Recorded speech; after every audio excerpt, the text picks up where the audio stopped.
All right, it is 10 o'clock sharp. I'm seeing the participants list populate. So let's go ahead and get started because we have some brilliant panelists who are ready to share their wisdom with all of you. Welcome to the second panel of the 2021 Virtual American Society of Church History Conference. This panel is titled Situating Religious Diversity and the U.S. History Curriculum. First, I'd like to express my sincere appreciation for the indefatigable Anthea Butler for putting this conference together, to Caleb Maskell for his organizational wizardry, and for the great scholars on this panel for participating.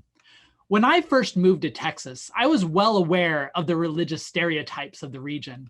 My students are aware of the caricature too. On the first day of my American religious history class, I asked them what image comes to mind when they think of the origins of America's religious identity, to which they respond the Puritans, as well as the present image, to which they respond Joel Osteen.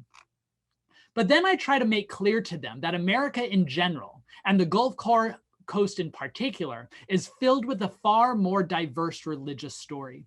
The land we now inhabited was never presided over by British Protestants. At first, it featured a vast array of indigenous cultures, later colonized by Spanish and French Catholics, and now populated by a host of different religious traditions. Indeed, on my 30-mile daily commute, I passed no less than 15 different churches, ranging from an Osteen-like megachurch to a windowless Jehovah's Witness congregation, from an ornate Catholic cathedral to a modest Unitarian Universalist meeting house, and perhaps my favorite, an African-American Baptist church that has the most amazing barbecue shack that you'll ever experience.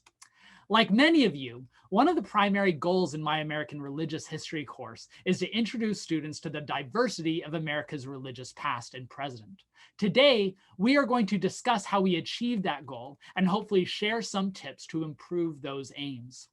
Participants in this panel, whom I will introduce in a moment, are also contributors to a new textbook that I had the privilege to edit, a companion to American religious history published by Wiley-Blackwell. The goals for the volume were to prove the centrality of religion to American history, as well as the diversity of its many expressions. Chapters were designed to accompany courses on not just American religious history, but American history writ large. Today also happens to be the publication day for the volume, a providential overlap, if you will. While priced at one of those exorbitant textbook and reference rates, I encourage you to have your universities and institutions order a copy. And for the next week, you can get it at a 20% discount using the code VBT41, which I have on the whiteboard behind me.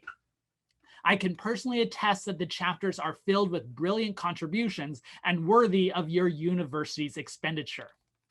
All 5 of today's contributors are brilliant, and I could go on and on about their accomplishments, but I'll try to stay brief. I will introduce them all at once at first, following which they will each take around 5 to 7 minutes to talk about their chapter in this volume and how it speaks to the centrality of diversity in America's religious history. After their brief remarks, I will then commence a dialogue to which I hope those tuning in can contribute. At the bottom of your Zoom screen, you will find a Q&A button. Please click on that and insert your comment that you can address either to individual panelists or to the entire panel.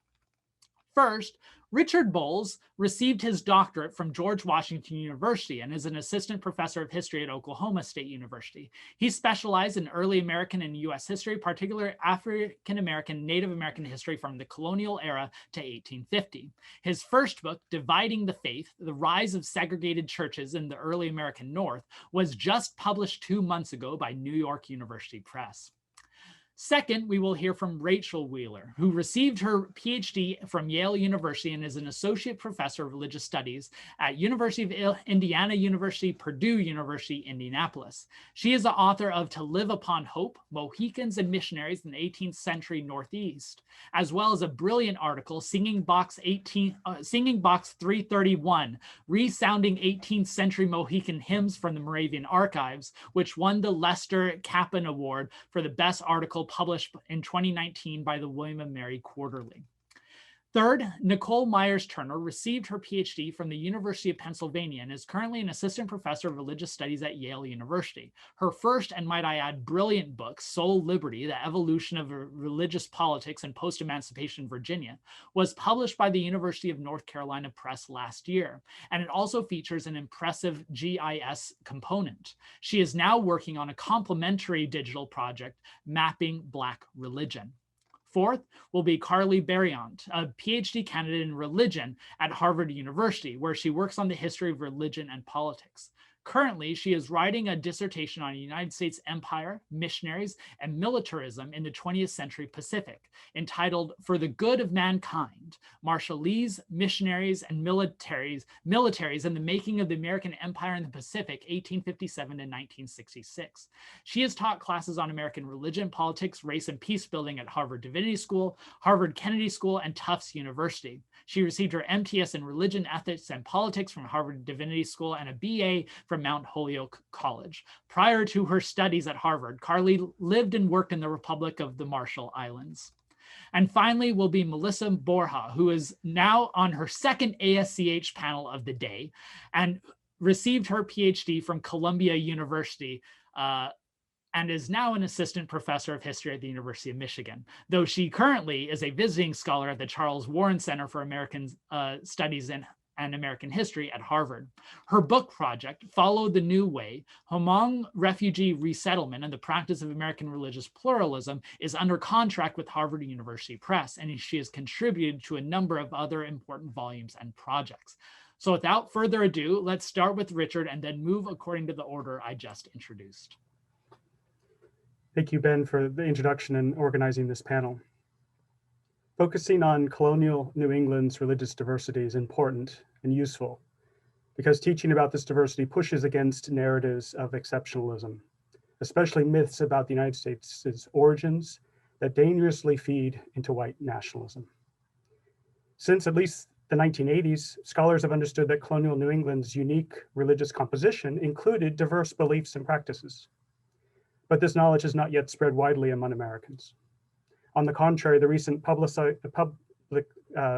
politicizing of American history has encouraged some people to vocally commit to an American exceptionalism founded upon the myth of a homogeneous English colonists pursuing, quote, religious freedom. The already discredited 1776 Commission is an example of this exceptionalist myth-making. And to be sure, it is a symptom and not the cause of a wider problem. This report states that, quote, the most famous attempt to form a separate religious community, the Pilgrims' relocation to Massachusetts, eventually led to the core American principle of religious liberty, end quote. On the contrary, a more nuanced understanding of the rich diversity of religion in colonial New England is a necessary step in combating simplistic myths about the origins of the United States. The history of religious beliefs and practices in New England is dynamic and features a wide range of religious practices. I've explored this fascinating diversity by focusing on the people in and around communities located in eastern Massachusetts, known consecutively as Nemasket, Middlebury, and Middleborough. Today, I want to give a few brief examples of religious diversity among Indigenous people, English colonists, and enslaved African Americans who lived there. Wampanoags resided in Nemasket for centuries and continued to live in the region throughout the colonial era and up to the present, despite Euro-Americans' violence and land theft. New England's indigenous religious practices were not homogeneous and varied at least as much as language and physical environment varied across the region. For success in feeding themselves and their families, the Wampanoag depended upon intervention and guidance of spiritual beings and powerful forces. These beliefs and practices did not and have not disappeared, but neither were they static. When Europeans produced objects began trickling into Wampanoag communities, according to Kathleen Bragdon, some of these objects were incorporated into rituals and contributed to a continuation of native ideas about health and well-being. Moreover, by 1675, 3 indigenous churches existed in the Nemasket, Middleborough area. They included about 90 members, and between the 1670s and 1750s, a series of indigenous ministers, such as John Sassamon and John Hiercombs and John Simon, served these churches. Sometimes Native Americans also participated in the predominantly white churches of the area. All told, if you and I teach New England as an ongoing and dynamic indigenous place, religious diversity necessarily moves to the foreground. English colonists in New England did not practice identical rituals or ascribe to the same religious beliefs, despite most of them falling within the category of Reformed Christianity. Puritans, Pilgrims, Baptists, Quakers, and others protected the local control of religion and enabled some variation in theological perspectives from town to town. We know from David Hall and many others that differences in beliefs and practices among the clergy and the laity were sometimes significant. Furthermore, numerous colonists did not join a church at all or mixed Christian beliefs with other spiritual practices. Indentured servants, fishermen, sailors were important to the New England economy, but did not uniformly participate in Puritan churches. Some colonists sought spiritual powers from methods not rooted in Protestant Christianity, including fortune telling and magic. Religious options increased over time. Douglas Winiarski notes that Middleborough experienced one of New England's most powerful revivals. As an example, an absorber noted a revival meeting where there was, quote, much wringing of hands and floods of tears. After the early 1740s, Middleborough's residents could choose among several competing congregations. The first church divided between a group that favored revival and those that did not. Later, other splits created a separate congregational church and a Baptist church. In 1753, Sarah Prentice, who lived in the neighboring town of Bridgewater, audaciously declared herself sinless and immortal. Needless to say, this was not a common theological opinion, but it was part of the spectrum of beliefs in the area.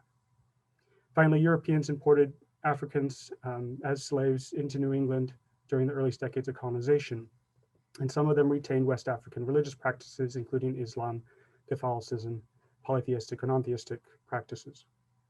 They preserved essential parts of their religion despite the oppression of slavery, and they resisted colonists' attempts to convert them. Other Black colonists, however, participated in the churches of Middleborough. One Black child was baptized in 1735. 6 more African Americans named Prince, Sambo, Jenny, Peru, Callie were baptized in the first church in the 1740s. An enslaved man named Cuffy Wright was baptized and joined the church as a full member in 1773, following a public profession.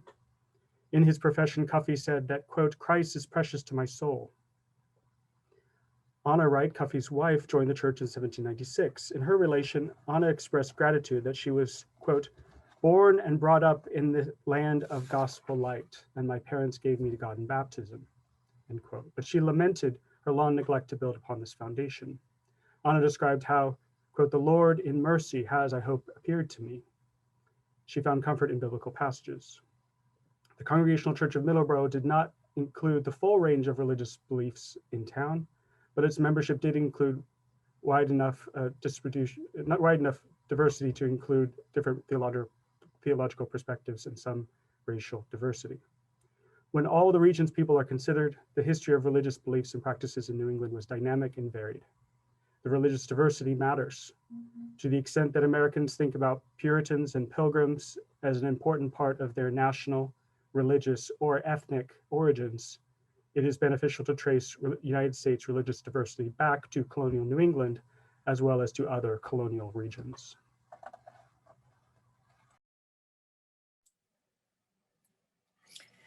Thank you. And thank you for pulling this panel together and for putting together the whole book. So Ben gave us the charge of focusing on exemplary stories and incidents rather than attempting a broad synthesis. And when he asked that question, my mind went immediately to the Philadelphia barracks in 1763 to 1765 and the experience of the native Moravian community that was asylumed or interned there, depending on your viewpoint.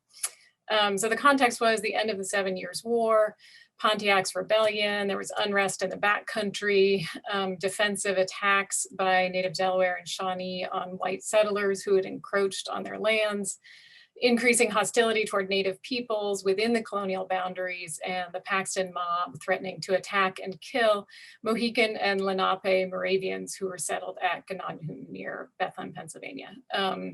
So in November of 1763, this community of about 120 Native Christians was removed from their communities into Philadelphia for their safety, but also to keep a close eye in case those rumors were true that they were allied with anti-colonial Native communities.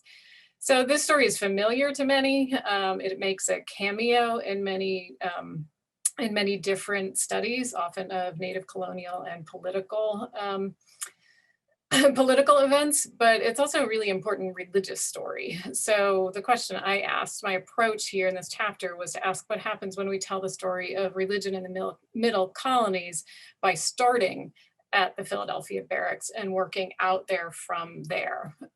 So my question was, the first part of the chapter that I wrote focuses on who all is there, and how did everybody come to this moment at the Philadelphia barracks and around there. And it really proves to be something of a kind of Kevin Bacon 6 degrees, except for instead of 6 degrees, it's really first degree. So the connections are really incredible, and I can't go through them all here, but it really persuaded me that by focusing on this group of Native Christians in Philadelphia in that one particular moment, you really get a tour through much of 18th century middle colonial and British colonial religious history. So among the figures that we encounter in the story are Delaware prophet Johannes Papoonhank, Nealon, Pontiac. Among the prominent European figures with a direct connection are George Whitefield, Jonathan Edwards, both senior and junior, Benjamin Franklin, William Johnson, David Brainerd, Gilbert Tennant, Ludwig von Zinzendorf, David Zeisberger. Among the major events that play in this event include the revivals of the 1740s, King George's War of 1744, which initially displaced Mohicans who ended up there, the 7 Years' War, Pontiac's Uprising, the Paxton Massacre, and on and on. Significant communities that engage with this Native community among the denominations are the Moravians, the Presbyterians, both New Sides and Old Sides, Anglicans, Quakers, Congregational, Lutherans, Catholics. Among the different nationalities are English, German, Scottish, Dutch, Irish, Swedish, Estonian. Among the Native nations are included the Lenape, Munsee, Shawnee, Mohican, Haudenosaunee, Susquehannock. So this is a huge range of characters that all kind of come together and intersect in important ways with the Native Christians who were at Philadelphia in those years. And so the conclusion I reached was that, you know, this community is not exemplary. They're not common, right? Not many Native peoples were Christian Moravians at the time. Most Moravians were not Native, but because of the extraordinary breadth of their connections and the impassioned response, both positive and negative, to the Native Christians, this focus on the Native Moravians proves immensely clarifying, revealing the complex intertwining of religious, ethnic, racial, and political identities in colonial British America. So the first part traces those kind of demographic categories. The second part of the chapter focuses in on individuals, because really the stories of these individuals shows that while people live through colonialism, they experience it on an individual level. So I focus on Joshua, who's a Mohican Moravian, and his friend and childhood classmate, John Antis, who's a German Moravian.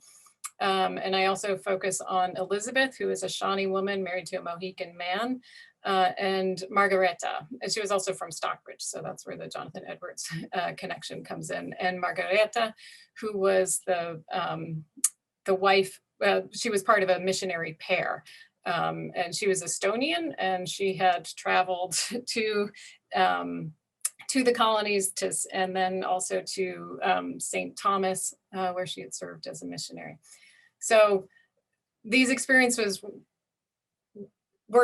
these events were experienced on a very individual level as well. And so just in conclusion, I wanted to call attention, it was interesting going back to what I wrote. So when I had started writing it, very much on my mind were the Muslim bans, the internment of children. And then when I revisited it, coming back today, two very different aspects jumped out. So the very first line of the chapter starts with, the night of February 4th, 1764 was a sleepless one for the community of 140 Native Americans, mostly Lenape, Munsee and Mohican, huddled together in the Philadelphia barracks, fearing attack by the vigilante group who came to be called the Paxton Boys. And now I can't help hearing Proud Boys. There was good reason to be afraid, as 20 Susquehannocks of Conestoga had been murdered by a mob of Scots-Irish settlers from the backcountry just weeks earlier. Reports swirled that that same mob, now hundreds strong, was marching toward the city with murder on their minds, led by the fighting parson, John Elder. And then in the introduction to the second part, which is the more individual stories, I wrote, during the 17 months in captivity, life and death continued. Bernhard Grube's summary at the end of 1764 provides a deadly reckoning. In addition to 2 marriages, 7 Abendmahl or communion services, 6 births, and 12 baptisms, there were also 56 deaths, 21 children, and 35 adults, the work of smallpox and dysentery. But these numbers only tell the barest of stories. The days were full with surprisingly normal activities: English lessons, religious services, singing, milking cows, hauling firewood, digging for oysters, and shopping in the city for necessities. So that just strikes me in an entirely different way today, living through a pandemic, when life also continues in these small ways. So I hope that this chapter resonates and provides a means for people teaching with it to encourage students to reflect on and see different elements of our history and how it was lived and experienced by individuals, and how those same themes continue today. Thank you.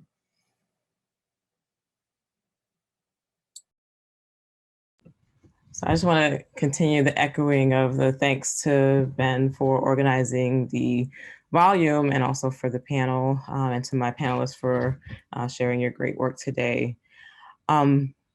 So the title of my contribution to the volume is called Black Christianity After Emancipation: Jesse Jackson, Chicken Dinners, the March on Washington. All 3 of these people, things, events, or terms, if you will, can be easily associated with Black religion, and especially Black Christianity. However, these associations rely on what I view as a static view of Black religion that is beholden to a particular set of questions about the role of Black religion in the nation and in the era of emancipation in particular. Questions about Black leadership and Black organizational behavior and political action or critique generate well-worn explanations and descriptions of the significance of preacher politicians, the development of social organizing skills, and you take your pick of what the March on Washington reflects: soaring oratory, liberal integrationist politics, political organizing, and so on. These views allow Black religion to be incorporated into narratives of Reconstruction relatively easily, and without nuanced explanation of the development of the culture and community within the churches, or what happened inside, or how what happened inside influenced or was connected to what happened outside in the political realm. So when Ben proposed that this volume would include essays that could be easily used in a US history course, I understood the project to be pointing to the nexus between religious history and political or social history, and saw in this endeavor the opportunity to present an updated view of history of Black Christianity after emancipation, one that expanded the view of Black Christianity as a changing institution that was also changed by the process of Reconstruction. And this is a set of claims that I pursue in greater depth in my book, Soul Liberty.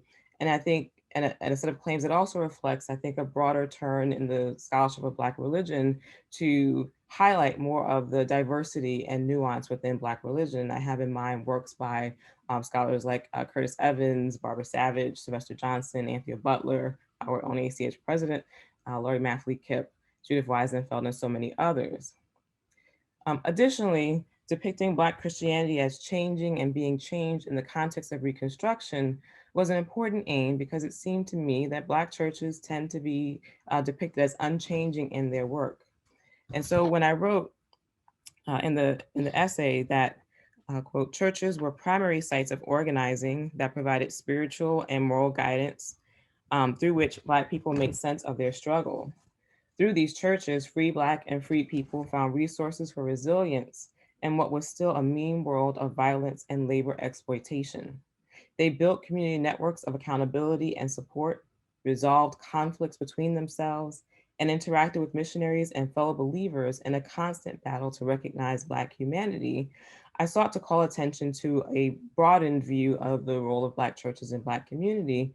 And I also sought in writing the piece to lift up the theme of the struggle for the recognition of Black humanity and Black human dignity, a theme that is even more salient today with the global Black Lives Matter movement's historic protest this past summer and the growing awareness of the disproportionate impact of COVID-19 on Black and Brown people.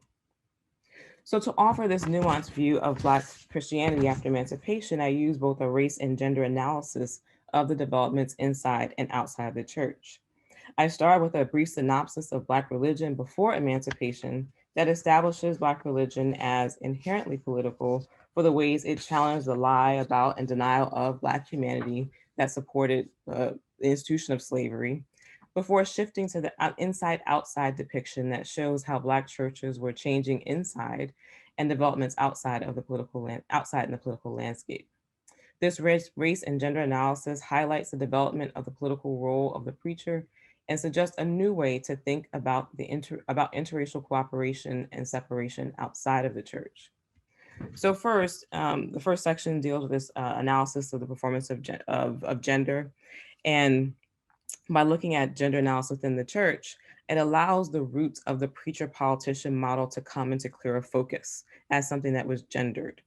While ministerial leadership within the churches became gendered male through decision-making and discipline processes, the representative nature of the role of the preacher minister, where ministers were initially thought to be reflective of the will of the people under their spiritual charge, it becomes clearer that they become viewed as political leaders, and that this makes the connection between the representative nature reflecting the will of the people less certain, right? And so that's one of the arguments of that section. In addition to the gender dynamics of ministerial leadership impacting the political landscape, the gendering of women's leadership was also complicated, where inside the church, they were limited to Victorian domestic models, while ministers outside of the church would argue for the participation and the engagement of women in the political public sphere. So Black Christianity was changing after emancipation as gender roles were established and brought in line with the broader social and political frameworks.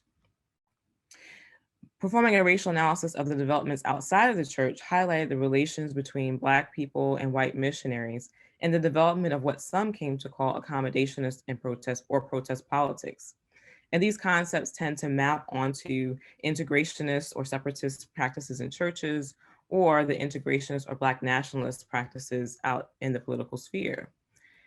What I propose in the essay is that when racial dynamics are viewed through the churches of emancipation, the choices to separate or remain in integrated churches were both aimed at preserving Black human dignity. And neither approach was particularly effective in eradicating white supremacy. Still, the essay demonstrates how Reconstruction racial politics can be understood as including Black religious political ideas and provides an important context for interpreting political strategies and their significance. Thus, in this depiction of Black Christianity after emancipation, a more nuanced view of Black Christianity emerges, for as I wrote, quote, not only did Black churches have organizational and oratorical skills cultivated through their church work and worship at their disposal, but they also had a sense of the way democratic societies should run and a belief in their rights that translated into the ways they organized and participated in democracy. And so these developments inside and outside the church show the diversity within churches and the changing and dynamic nature of Black Christianity during Reconstruction. Thank you.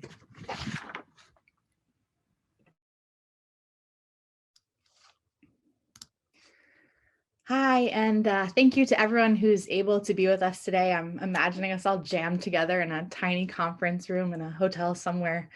It's really a wonderful occasion and a privilege and a pleasure to have this time together to discuss how we might go about better recognizing the diversity within American religious history and diversifying the US history curriculum.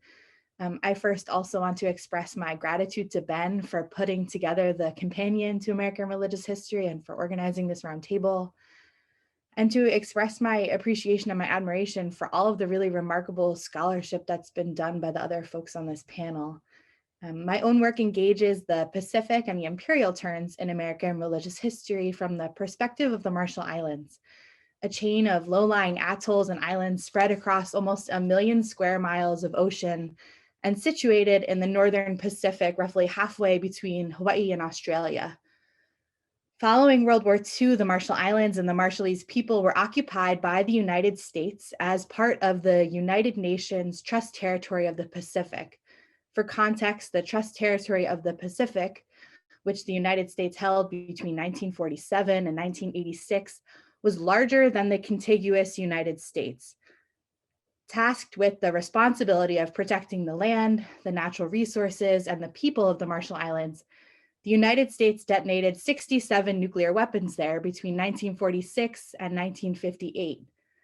At the outset of the testing, the US military told the Marshallese people that it was for the good of mankind. Ultimately, the radioactive fallout from the tests obliterated entire islands and poisoned generations of Marshallese, hundreds of American service personnel, and 23 Japanese fishermen.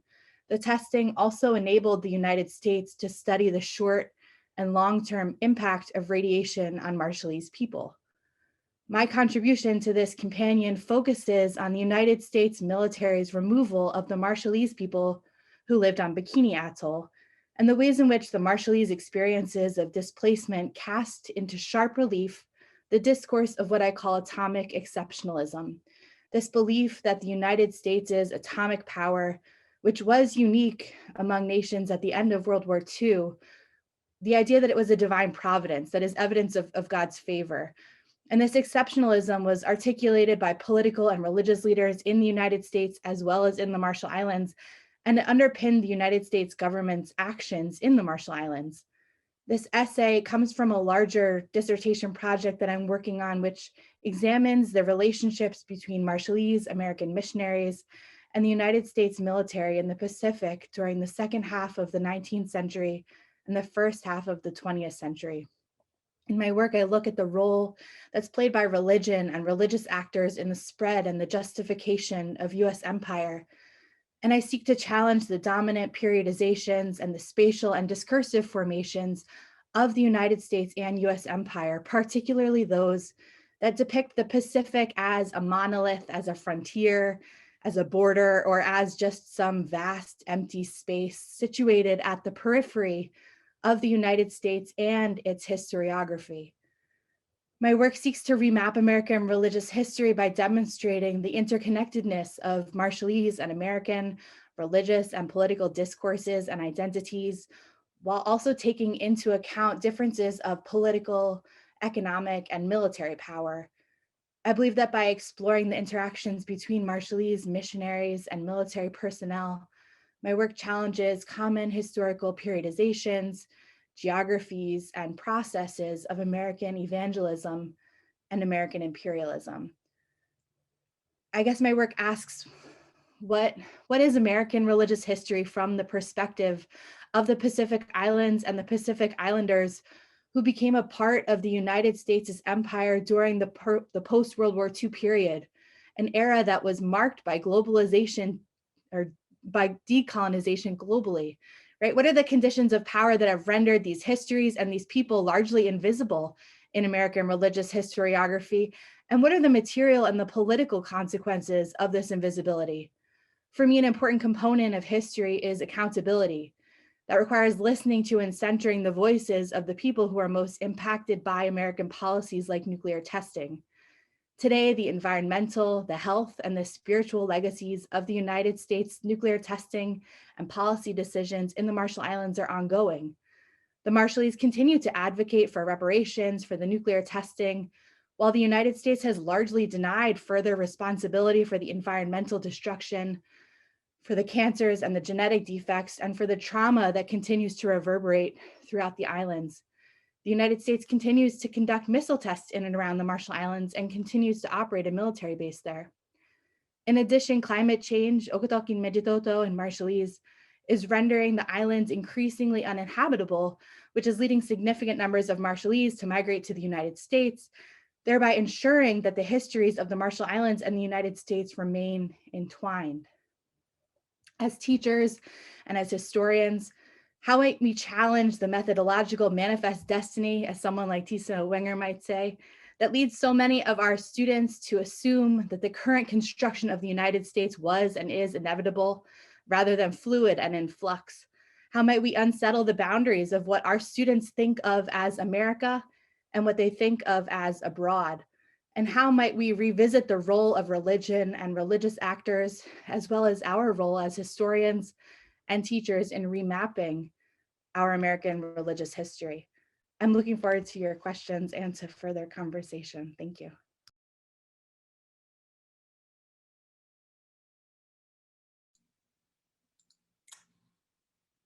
So I'm a native Midwesterner, as you might guess from my weird vowels.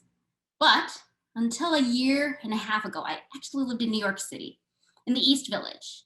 And one of my favorite things to do when I lived in New York City was just to walk through Manhattan. I didn't live that far from Chinatown in Lower Manhattan. There are actually many Chinatowns in New York City, you might know. But I lived near the one that is the most historic. And I love to go there in part to get really great food. Sesame buns, fresh tofu, hand-pulled noodles. I can't get that here in the Midwest. I miss New York very much, especially this time of year, Lunar New Year. Now, this neighborhood is celebrated for so many reasons. It's often overlooked, though, that it's a center of spiritual and religious life. And if you walk through this neighborhood, one of many Chinatowns in New York City, you will see this, a rich array of beliefs, practices, identities, and institutions. You can see in Lower Manhattan's Chinatown, the majestic Mahayana Buddhist temple, which houses a 16-foot Buddha, the tallest statue of Buddha in the city. And on Mott Street, this historic center of Chinatown, there's the more modest Eastern States Buddhist temple. And then further down Mott Street is the Church of the Transfiguration. It once served Irish and Italian Catholics, now ministers to Chinese Catholics, and celebrates Mass in English and Mandarin. And around the corner on Bower Street is the Huang Daxian Taoist Temple and Baptist, Lutheran, Methodist, and Presbyterian churches. And finally, thousands of Chinese homes, restaurants, and shops where families do religion outside of formal congregations and conduct rituals to show respect to their ancestors, honor gods and spirits, and to ensure prosperity, health, and good luck. The vibrancy of religious life in Chinatown makes clear that religion is very important to the immigrants starting life anew in the United States. This is not a new observation. Holding fast to religious and cultural traditions has been important for Chinese immigrants and many other immigrants before them, an observation made by the great immigration historian Oscar Hanlon. But the shrines, temples, and churches of Chinatown reveal that the religious lives of immigrants is not simply a story of preservation, but transformation. Migrating to the United States and reestablishing their communities has required Chinese immigrants to adjust and adapt. And also, immigration has changed the religious lives of not just immigrants, but all Americans who've been forced to adjust and adapt as their neighborhoods and their nation overall has become more religiously diverse. So focusing on the religious lives of Chinese Americans throughout the past half century, my contribution to this volume explores the intertwined histories of religion and immigration in the US. I use the specific case of Chinese Americans to illustrate how new immigration laws and new immigrant communities have created together a more complex religious America in the post-World War II era.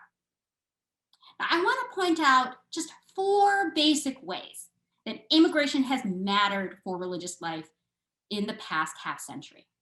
Number 1, immigration has played a significant role in changing the religious composition of American society.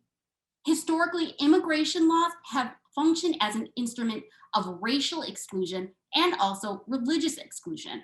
But a lot of that changed in the middle of the 20th century during the Cold War, especially with the Hart-Celler Act of 1965, which made possible the arrival of new immigrant populations that have contributed to the increased presence of non-Christian people in the United States, as well as greater diversity within American Christianity. Number 2, immigration has changed the institutional landscape of American religion. Like those who arrived earlier in American history, recent immigrants have placed significant value on their religious beliefs, practices, identities, and institutions, and have gone to great efforts to transplant them in the US. And the institutions they have created have served as critical sites of immigrant incorporation, mutual aid, and ethnic and racial community formation. Number 3, immigration has changed the public square and how Americans put ideals of freedom, tolerance, and pluralism into practice.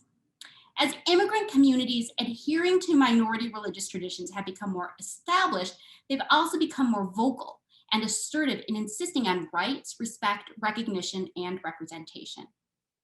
I should also mention, though, in this moment of resurgent Christian nationalism, that the presence of recent immigrants, including Chinese immigrants, have thrown into sharp relief how America is not tolerant, how it is, in fact, as much defined by its long history of white supremacy and Christian nationalism. For example, the xenophobia and anti-Asian racism we've seen during the COVID-19 pandemic and its expression in acts of hate targeting Asian American Buddhist institutions is one example. 4th and finally, immigration has broadened the category of religion and changed how we understand what it means to be religious. Historically, Americans have defined religion primarily in Protestant terms, but immigrant religious groups, especially those coming from predominantly non-Christian countries like China, adhere to beliefs and practices that confound the Western category of religion. And their efforts to secure rights, recognition, respect, and representation have changed how courtrooms, classrooms, and scholars have handled American religious diversity. So to conclude, I call your attention back to Lunar New Year, which is coming up this week, February 12th, Year of the Ox. As I've often said, Happy Moo Year. The religious and cultural activities of Chinese Americans, especially around Lunar New Year, usefully illustrate how new immigrants have claimed a place at America's multicultural, multi-religious, multi-faith table. To give one example, in 2015, the New York Department of Education added 3 new holidays to its public school calendar: Eid al-Adha, Eid al-Fitr, and Lunar New Year. Now, is Lunar New Year a religious holiday? Kind of yes, kind of no. But Chinese and other Asian Americans who celebrate this holiday don't really care that much. The boundaries of religion might not matter that much because there are more important things to do. The noodles must be eaten. Thank you.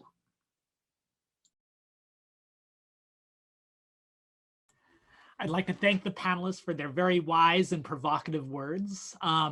As questions start coming in, remember, if you are attending this, the way to ask your questions, and I hope we get a lot of them and we will try to answer as many as possible, is at the bottom middle of your Zoom screen, you should see a Q&A comment button. If you click that and type in your question and submit it, you can address it either to an individual panelist or to the entire panel, and we will try to answer them as they come in. But I have a few that start off, and these are just to the general panel, so anyone who wants to answer can chime in. I started the session talking about how I try to instill in my students a sense of the religious diversity in the very community in which they live here in the Gulf Coast, East Texas. So I'm curious, what are some ways that you found in your teaching to connect your local environment, your geographic region, to your students and highlighting both the presence and the significance of religious diversity.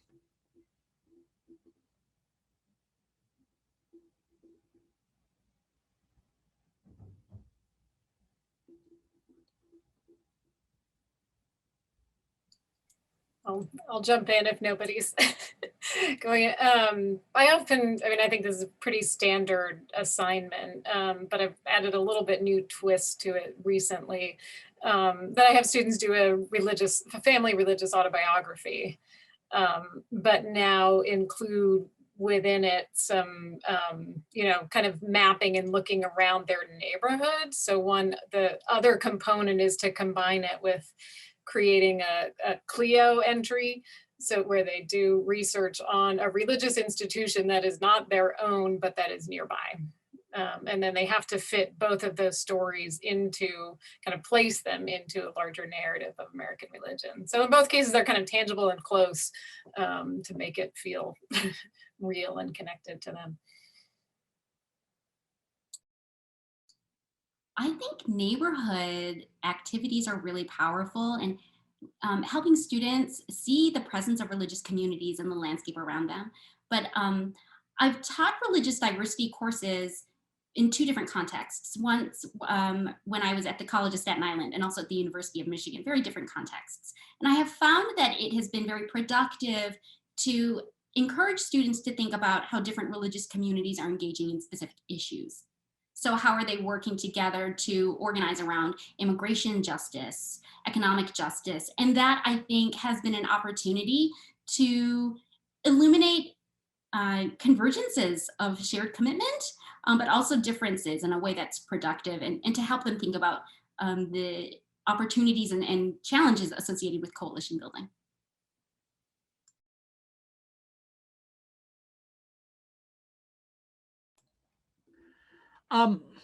Maybe to ask another question going along about it, I really like the practical on the ground advice that panelists can give on teaching this.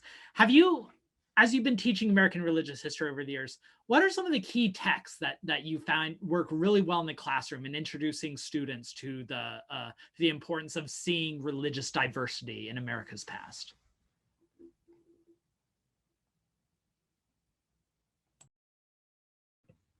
I think one of the texts that I've enjoyed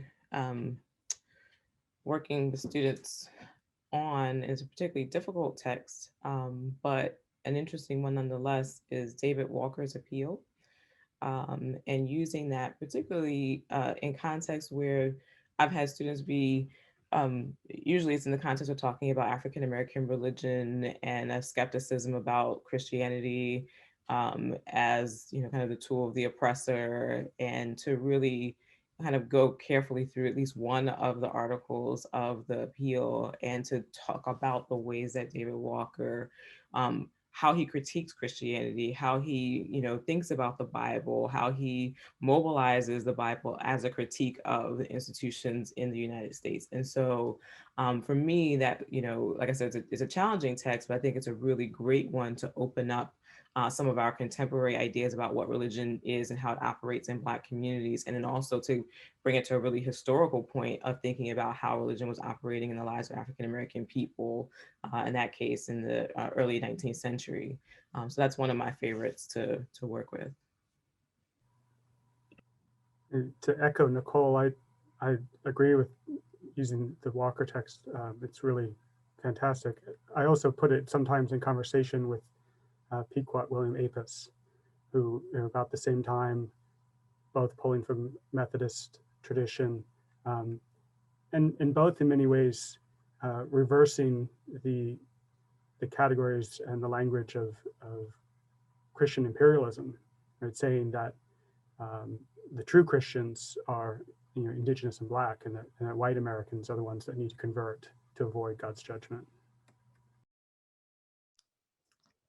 I would also add that, especially in the times of Zoom teaching, which some of us are doing, and I know others of us are in the classroom, I found that adding more primary sources, and particularly multimedia sources, has been really successful.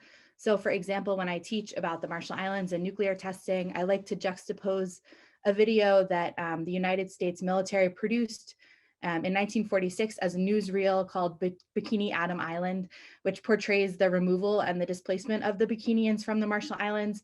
And I pair that with a contemporary poem by a Marshallese poet and activist, Kathy Jetnell Kitchener, called History Project, where she also narrates the same story.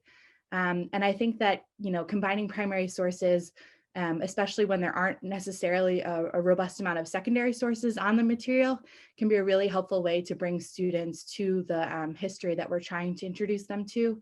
And I also love to use maps, different kinds of maps that help people decenter and recenter and reorient themselves to both where they're located, right, and to like the larger stories that we're trying to tell.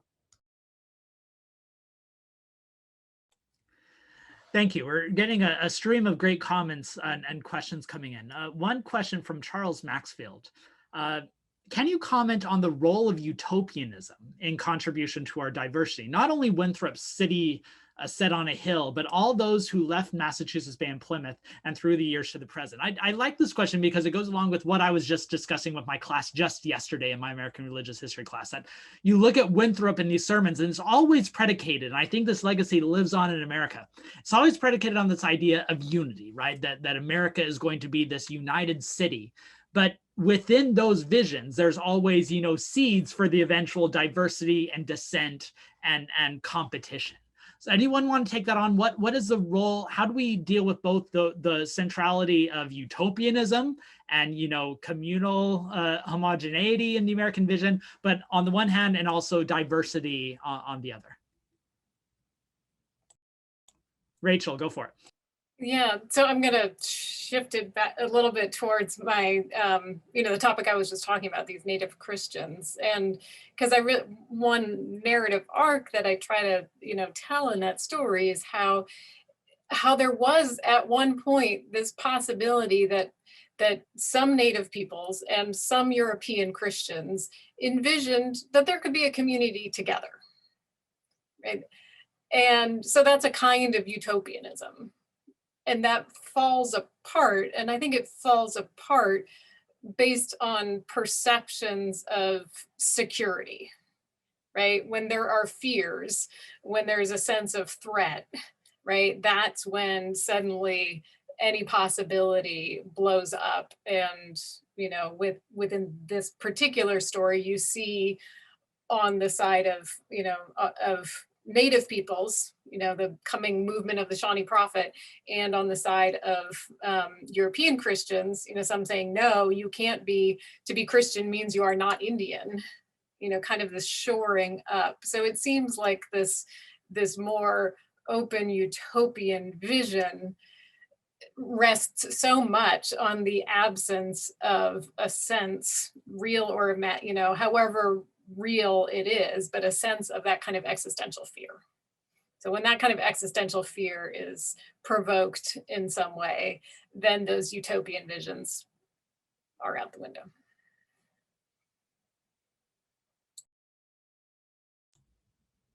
Anyone else want to answer that one? All right, we got a number of questions, so it's fine. We can keep going.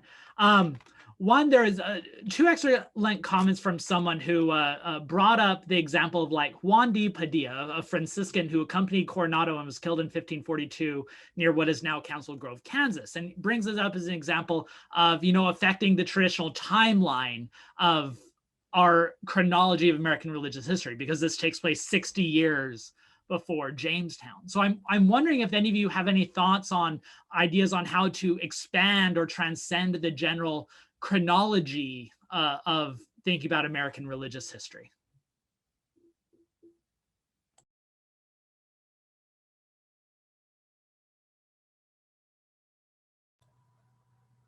I'm using Charles Hudson's Conversation with the High Priest of Cusa right now in a course, and the students are here in Oklahoma are really engaging with it well, and it's provoking a lot of helpful conversations.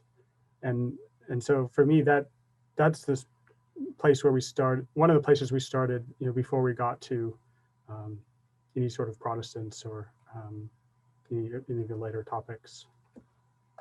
So I definitely think challenging geography and challenging chronologies that have informed American religious history in the past is really fun in teaching and important. And while I have you, Richard, a few things that are directly to you. One, if after you answer this question, if you can type in the comments the title of the Pequot text, the William Apes text that you mentioned that you share in class, because I have someone who wants to have a reference to that.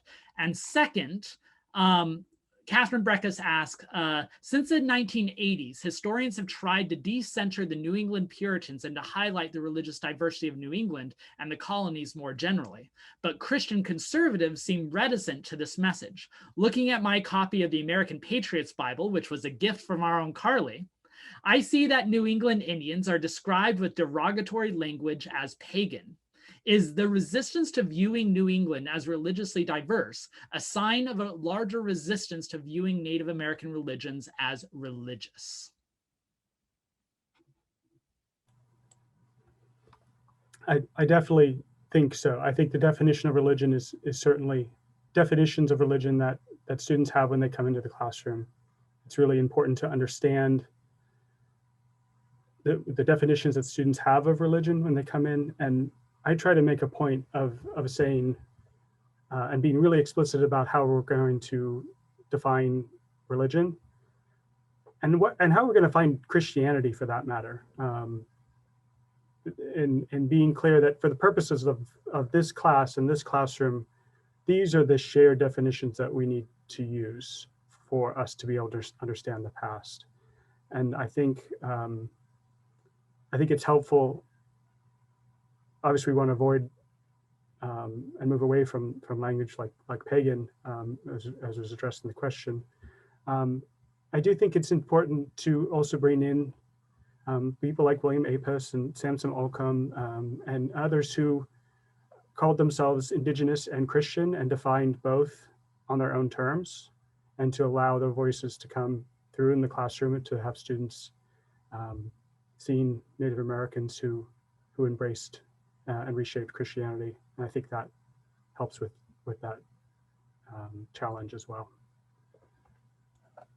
Does anyone want to piggyback on that, the broader topic of how we're defining religion in the classroom? Because I really do think that this is very closely tethered to the broader discussion here.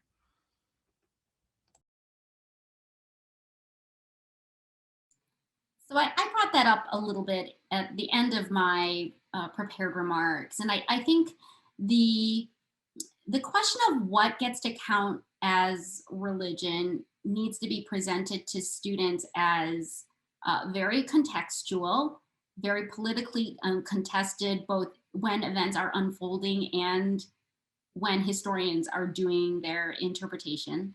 And I think that this is also a question that applies for people who are not Christian, but also for people who are Christian. So which activities that an organization does, for example, in humanitarian work overseas, just relate to my previous presentation, what work is religious and what is not?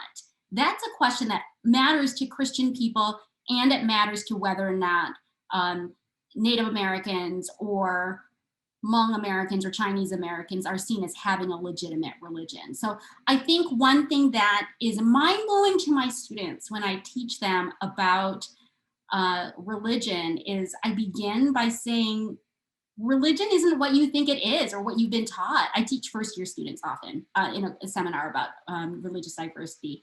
And that's a hard thing to teach, but the first lesson I think they need to learn. Yeah, and I would just add that, one of the sort of what's at stake in the essay that I wrote is about the intersection of religion and race.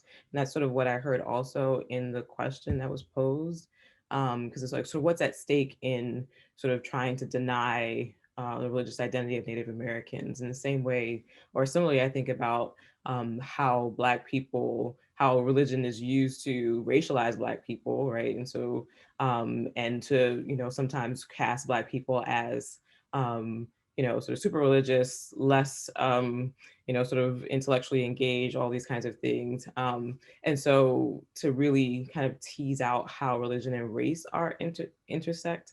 And I think particularly for the Reconstruction period, trying to create and to advance a more nuanced perspective about Black religion, I think is also, kind of what I'm attempting to do, is also to speak back to this religio-racial, to use Judith Weisenfeld's term, religio-racial construction that oftentimes is used to, sort of dehumanize or to limit or to simplify the representations of Black people and their political engagement, of Black religious people and their political engagements.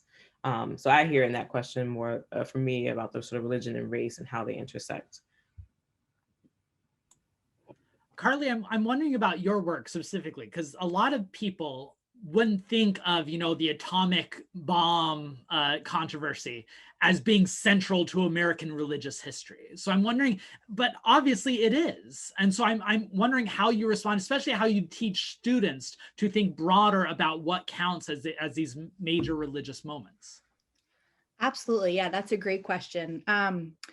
One of the lines that always comes to my mind as soon as I hear the question of, is this really important, or there's only, a couple people out there, how is this central to American religious history, is the line that Henry Kissinger kind of had in the 1960s when the United States was deciding what to do with the Marshallese and continuing all sorts of different types of weapons testing in the Marshall Islands. And he said, well, there's only 60,000 people out there, who gives a damn, right? And this overlooking of the Marshallese and its role in American religious history is really one that I think is important because of the continuing legacies of the Marshall Islands. So this type of overlooking, these oversights, enabled the United States to exclude Marshallese people from all types of means-tested benefits like Medicare and social services for the last 20 years, which was only overturned in the last month.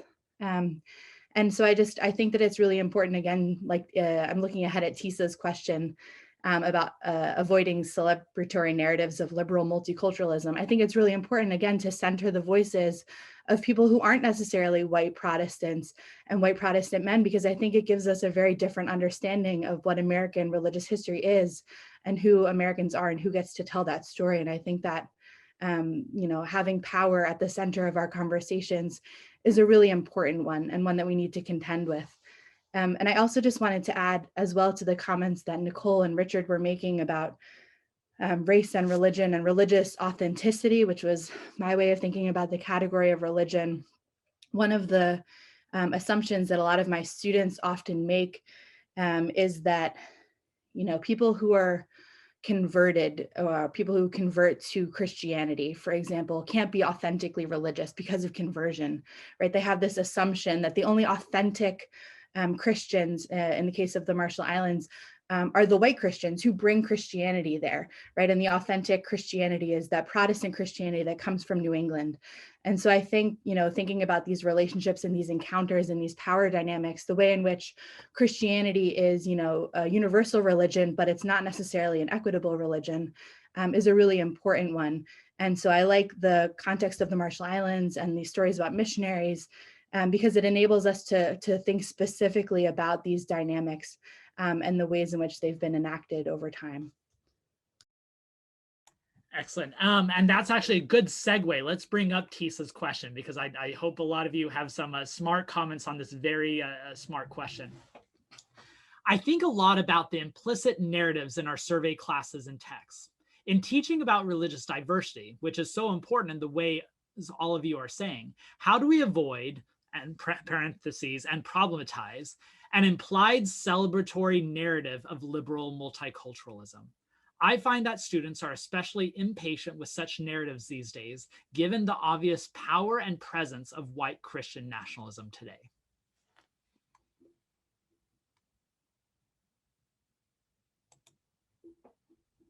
Go for it, Melissa.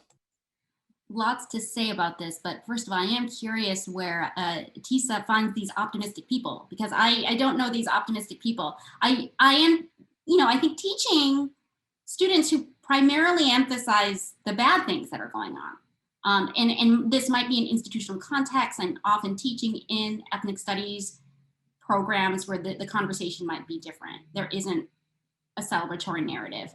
So I think the beginning point would be simply to encourage students to look around them and all the examples of religious hostility in the current moment, the Muslim ban, horrific anti-Semitism that we see all around us playing out in our current moment, that reveal unequal relations of power. And I think the happy liberal multi-religious narrative presents religious groups as operating on a level playing field when they are in fact not. And we have an obligation to name explicitly that Christians have a position of privilege in the United States. And I'm grateful for some scholars like Khyati Joshi, who's written a fantastic book about white Christian privilege. I don't think we name that enough, that there are unequal relations of power among religious groups in the United States. So I would begin there.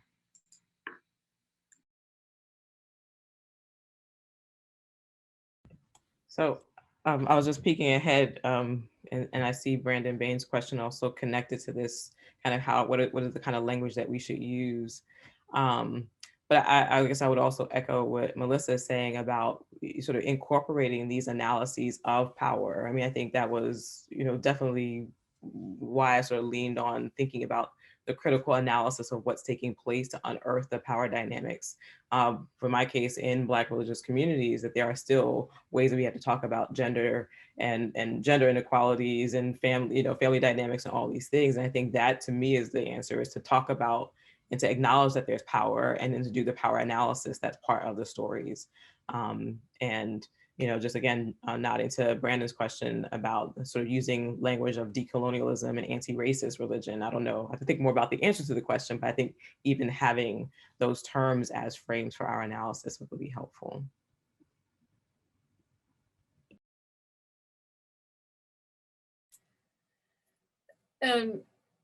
Yeah, I've been thinking about these things a lot, and I often think about these debates and this touches a little bit on Mark's question about how do we recover a moral discourse that allows for common notions of justice and equity to shape our democratic discourse.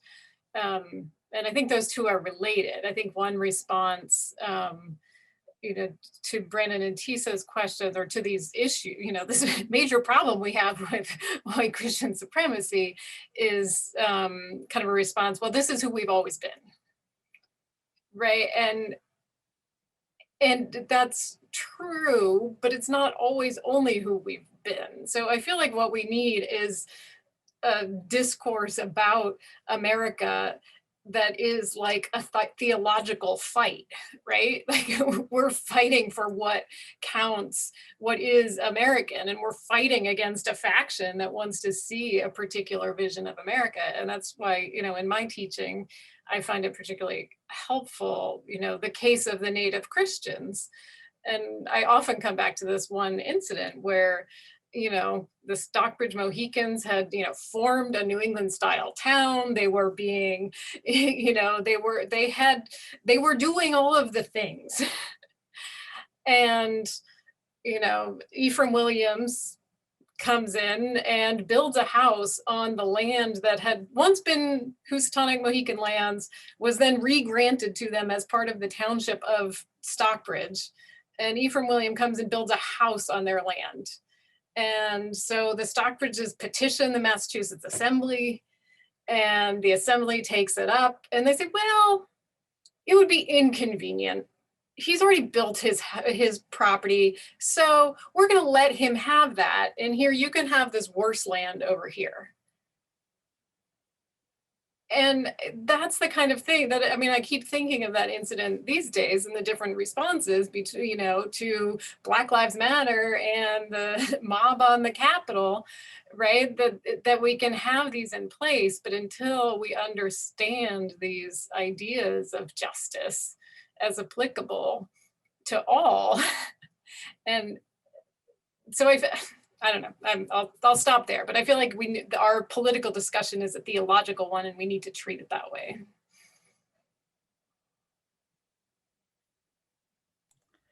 There's been a couple of questions that have been raised by panelists here, and just for the benefit of the whole panel and participants, I want to read them aloud in case there's anyone else who wants to respond to them. Mark Valeri had asked, what are the implications of your recover religious diversity for the mandates to recover a moral discourse that allows for common notions of justice and equity to shape our democratic discourse? And the other one was from Brandon Bain. Should we still be leaning so heavily on the language of diversity and inclusion? What would it look like to teach decolonial or anti-racist religion in the Americas? Does anyone want to take another swipe at either of those questions?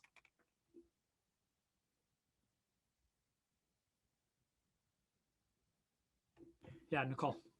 I was thinking a little bit more about the terminology question about decolonial, anti-racist. And I guess I was wondering, I see the task more in what I heard all the panelists do today, which was to connect the work that we're doing in these historical narratives to the contemporary discourse. Because I don't know that necessarily a decolonial, anti-racist, I mean, it'd be a project, right? To pose questions about the past that use these terminologies of anti-racism or decolonial. We may in fact find different narratives if we do, and I think certainly works have pointed to that possibility. But I also think that there is an important work in the fact that this volume exists to, as companions to both American religious history and US history courses, where these narratives can become part of the discourse more broadly. And then also, like I said, that we're already thinking about the implications of what we're writing in terms of the contemporary context to enable us to make these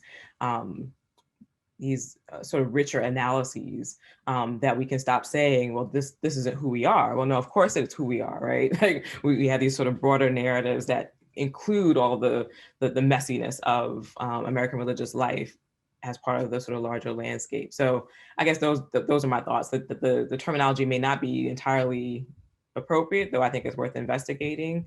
And also that as we continue to do our work, to continue to engage the contemporary landscape and see how our work connects and informs those pictures. I study people who move around a lot. And I think it's important for us also just to bear in mind that ideas of being anti-racism, ideas of pursuing justice and equity, to relate to one of the other questions that were posed, are mean different things to different people who are located in different parts of the world. And here I invite us to think about how transnational, and in the work I do in a trans-Pacific lens, might lead people to different conclusions about what some of these key concepts we're talking about mean. Concepts of justice, of equity, of racism, what have you. What I think is compelling is that, for example, in the 2020 election, everyone assumed that Asian Americans would vote for Joe Biden because there was such anti-Asian racism spewed by Donald Trump. And a lot did. The majority of Asian Americans did. But we also know that Hong Kong Americans were voting on issues of concern related to pro-democracy movements. We know also that Taiwanese Americans were worried about pro-democracy movements in Taiwan. And just yesterday, I saw hundreds of Burmese Americans gathered in the center of Indianapolis to address the issue of democracy in Burma. So I think we need to remember that pre-migration and ongoing ties to other countries around the world, intergenerational ties too, shape people's understandings of what these key concepts mean, and we can't take for granted that we share an understanding. I think we have time for one more comment if anyone wants to respond to these broader questions and issues.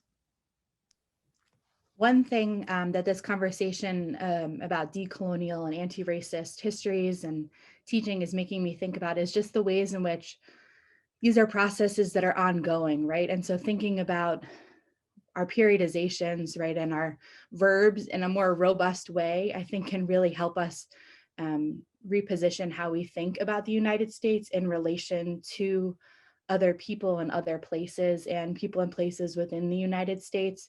And it just reminds me of that Edward Said quote from Culture and Imperialism, right? The idea that the power to narrate or to block other narratives from forming and emerging is an essential part of imperialism.